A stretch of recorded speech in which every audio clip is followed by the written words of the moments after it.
Ora, Sr. Presidente do Conselho Distrital de Lisboa, da Ordem dos Advogados, Sr. Vice-Presidente, Professor Leite Freitas, caríssimos colegas,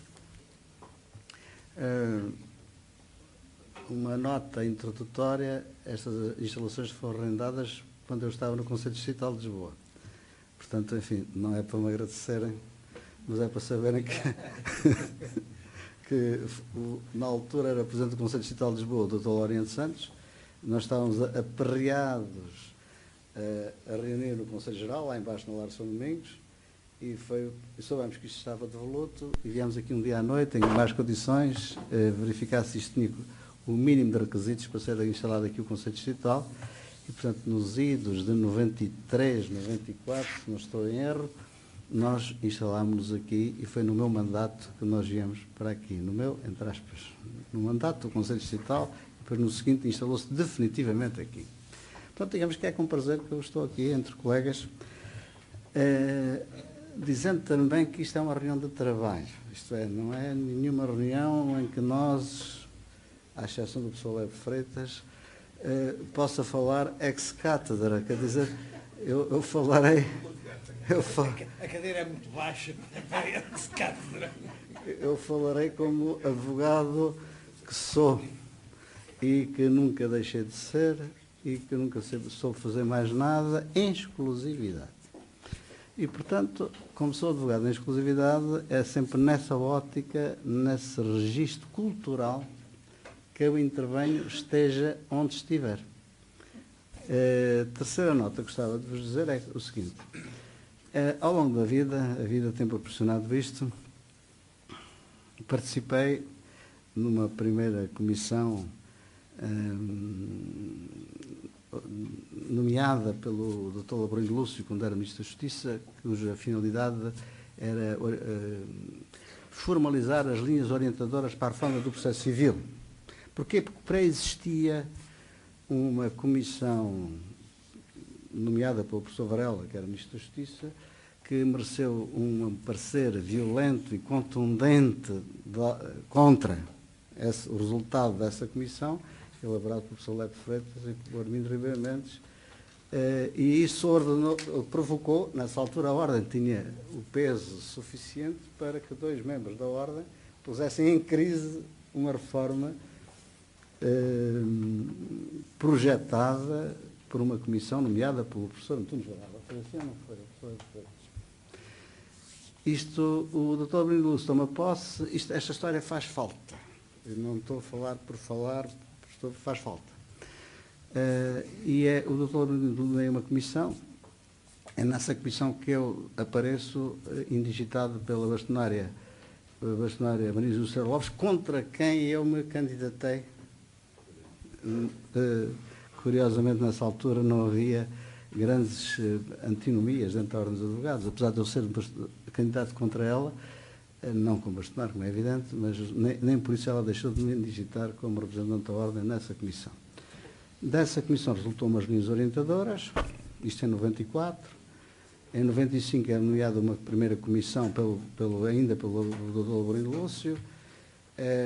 Essa comissão depois, com o Dr. Vera Jardim, é alargada e nessa comissão já é integrada pelo professor Leite Freitas, de onde saiu a reforma de 95-96. Essa reforma, na essência, não difere muito da reforma atual.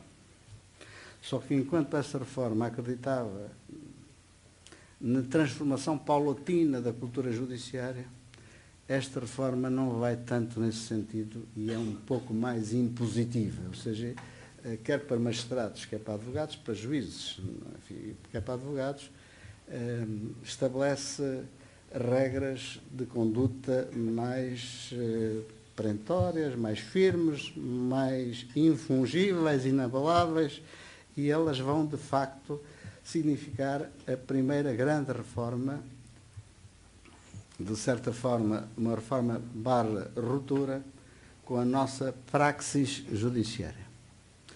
Esta é uma realidade, eu como advogado que sou, estou a começar pelo fim, ou seja, estou a começar pela conclusão. Ou seja, estou a dizer que esta reforma, se for avante, porque é uma proposta da Comissão, eu não sei o que é que o Governo vai fazer, o que é que o Parlamento vai fazer, nenhum de nós sabe qual vai ser o resultado, Nós só podemos dizer o que é que esta Comissão apresentou ao Governo, só podemos dizer isso. Esta Comissão nasce ainda no tempo em que eu era Secretário de Estado da Justiça por pessoas indigitadas por mim próprio e que tinham como preocupação dominante o seguinte, que é para que se saiba também, um professor da Faculdade de Direito de Coimbra, um professor da Faculdade de Direito de Lisboa, um professor da Faculdade de Direito do Porto, um magistrado da primeira instância, um magistrado da relação, um magistrado do Supremo, um advogado que foi escolhido do Bastonar Castro Caldas, o Dr. Armindo Ribamentos, eu próprio, na altura, e, portanto, essa comissão, o governo, eu saí do governo e a comissão extinguiu-se sem que houvesse um ato formal de extinção. Extinguiu-se, volatilizou-se, digamos assim. Quando esta ministra tomou posse, ela colocou no programa do governo, ao qual eu não pertenço, posso adiantar, no qual eu não voto, adiantou mas de quem sou amigo, do Dr. Paulo Teixeira da Cruz, e de quem sou admirador, para que declaro esse interesse, e de quem fui membro do Conselho Geral com ela, no tempo do bastonário José Miguel Júdice, e ela disse, ela pôs no programa do governo, no programa do próprio partido, continuar a reforma do processo civil que vinha do governo anterior, no próprio programa do PSD. O PSD ganha as eleições e pôs no programa do governo exatamente o mesmo, continuar a reforma que vinha do governo anterior. E, depois de tomar posse como ministro, telefonou-me e perguntou-me, você quer continuar a reforma? E disse, bom, só se justifica se for a mesma comissão, porque se isto andar aos saltos já não tem grande propensão para o sucesso. Isto é, nós tínhamos uma orientação, tínhamos praticamente a ação declarativa e a ação executiva pronta, aliás, entregámos um projeto de ação executiva ao Governo, ainda do Dr. Alberto Martins, e, portanto, chegámos agora aqui. Eis que surge a Troika, e esta reforma, portanto, era para chegar a esta conclusão, parece de menor importância, esta reforma não tem nada a ver com a Troika, a não ser algum aceleramento. Isto é, esta reforma é rigorosamente a reforma que estava gizada em tempos em que não se falava de qualquer Troika. Portanto, estava gizada segundo modelos intelectuais, filosóficos, doutrinários, que são nossos e não são só nossos, de acordo com a nossa cultura, de acordo com os nossos defeitos, com as nossas causas, das paralisias, das morosidades, dos privilégios formais que se mantêm ainda no nosso processo civil. E, de facto, a grande orientação de todos os membros da reforma, de todos os membros que constituem a Comissão para a Reforma, era esta, de facto, substantivizar o próprio processo e dar ao processo um cunho maior da unidade processual do que da eventualidade processual. Era esta a grande preocupação. Isto é, advogados e juízes não perderiam propriamente faculdades, nem direitos, nem prerrogativas, não perderiam isso, mas transformar-se-ia o modelo de relacionamento entre uns e outros, entre clientes e advogados, entre advogados e juízes, entre juízes e decisão. Isto é, essa transformação, e é isso que eu peço a todos, é que não vejam parcelarmente a reforma nos articulados, não vejam parcelarmente a reforma na audiência preliminar, não vejam parcelarmente a reforma na audiência de julgamento, nem sequer na ação executiva, mas que tenham uma visão panorâmica daquilo que se preconiza, porque se formos ponto por ponto, norma por norma, de facto temos de chegar a uma conclusão que é inexorável em qualquer modelo de direito adjetivo, é que não há soluções perfeitas. Não há soluções perfeitas em direito adjetivo. Se há alguma disciplina com que qualquer de nós tem uma relação de conflitualidade, é com o direito adjetivo. Civil, penal, nós advogados brigamos naturalmente com qualquer direito adjetivo. Nenhum deles serve, nenhum modelo de direito adjetivo serve rigorosamente aquilo que nós nos confrontamos nos nossos escritórios, no dia-a-dia, porque ou somos... umas vezes serve-nos perfeitamente para criar esta ou aquela solução processual, mas a parte contrária, o colega da parte contrária, obviamente estava contra aquela solução da parte contrária e inverte-se rapidamente isso. A essência, digamos assim, a linha orientadora filosófica da reforma foi esta. Foi substantivizar a decisão, isto é, o juiz e o advogado têm que estar vocacionados para uma solução concreta do concreto litígio que a parte ou a empresa suscitam ao tribunal. E essa solução concreta, boa ou mal, não sei, essa solução concreta é o objeto central e praticamente único do processo. Eu lembro-me que um estudo feito há muitos anos atrás pelo professor Boaventura Sousa Santos, e mesmo ainda hoje, se nós somarmos todos os passos que a ação declarativa tem que dar, nós temos de saber que a pendência processual necessariamente é longa demais para que a justiça civil seja pronta, seja rápida e seja suficientemente segura e seja suficientemente clara para que possa ter alguma razoabilidade ou consciência de que foi feita justiça naquele caso com seriedade e com rigor. Eu posso acrescentar um pormenor que é o seguinte. Em 1991, não sei se o professor Lebre Freitas lá esteve, realizou-se em Coimbra, no verão, um congresso de Direito Judiciário. E lembro-me de ter falado com um professor italiano, que é bem célebre, e tentar explicar a esse professor italiano o que era a nossa especificação e o nosso questionário. E ele ficar atónito. E eu que tinha sempre, toda a vida, desde que comecei a advogar, até 1991, aceitado pacificamente a explicação e o questionário como a coisa mais normal, natural do mundo, quando fui interpelado por aquele professor italiano, eu fiquei abismado como é que ele estava tão contra a explicação e questionário e não percebia como é que se tinha criado em Portugal a explicação e questionário. Mas eu tive dificuldade, aliás, como posso dizer, tive dificuldade agora com a Troika, porque eu nesta qualidade fui interrogado pela Troika e tive dificuldade em explicar à Troika o que era a explicação e o questionário. Ou seja, a explicação e questionário é uma peça processual que, enfim, que o gênio do professor Alberto Reis criou, mas que só Portugal é que consagrou, praticamente só Portugal é que consagrou. Isto é, a explicação e questionário é uma antevisão, uma premonição, um juízo de prognose do juiz relativamente àquilo que vai decidir. E isso é uma subversão da própria realidade processual. E eu lembro-me que na altura fiz o seguinte teste, pus 6 ações iguais, rigorosamente iguais, em que só o nome do autor é que mudava. Para testar eu próprio, para me convencer eu próprio de que aquele autor italiano que tinha toda a razão. E posso dizer que nenhuma especificação, nenhum questionário coincidia no seu todo, e houve um dos juízes até que mandou aperfeiçoar a minha própria petição inicial.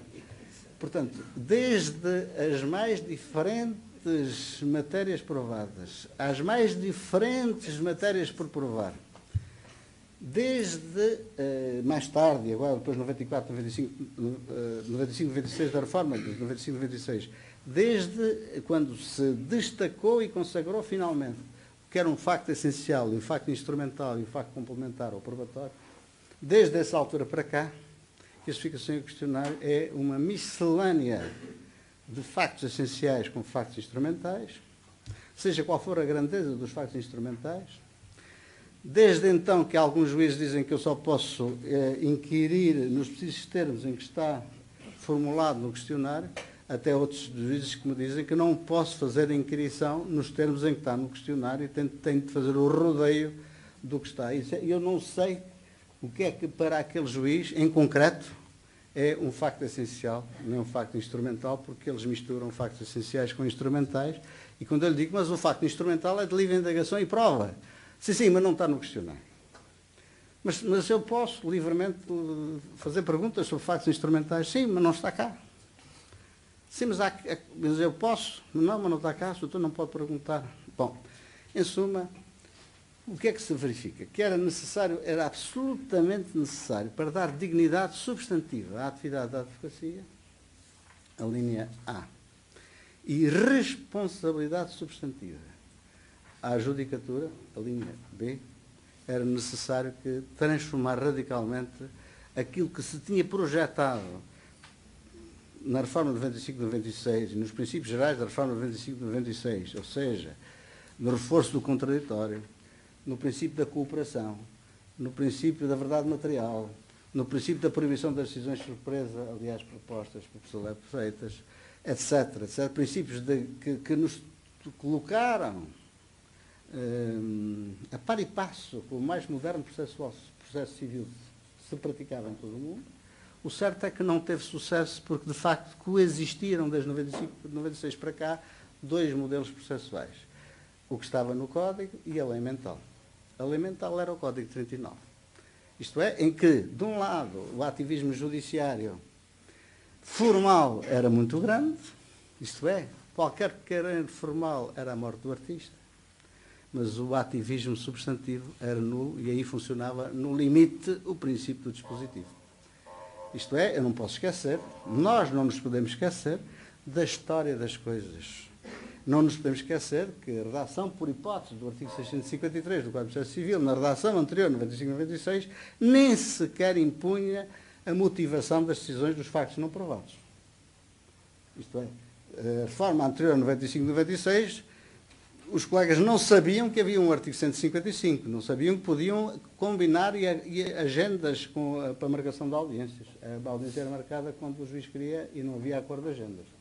Os colegas não sabiam que havia o artigo 150, em que as partes podiam cumprir o prazo no correio, não tinham de entregar diretamente e em mão na secretaria, nem que o processo fosse em Faro, nem que o processo fosse em Braga. Isto é, conquistas que a advocacia obteve em 95-96, que hoje ainda se mantêm, embora tenham sido paulatinamente branqueadas, em parte branqueadas, e com interpretações às vezes malévolas dessas próprias normas.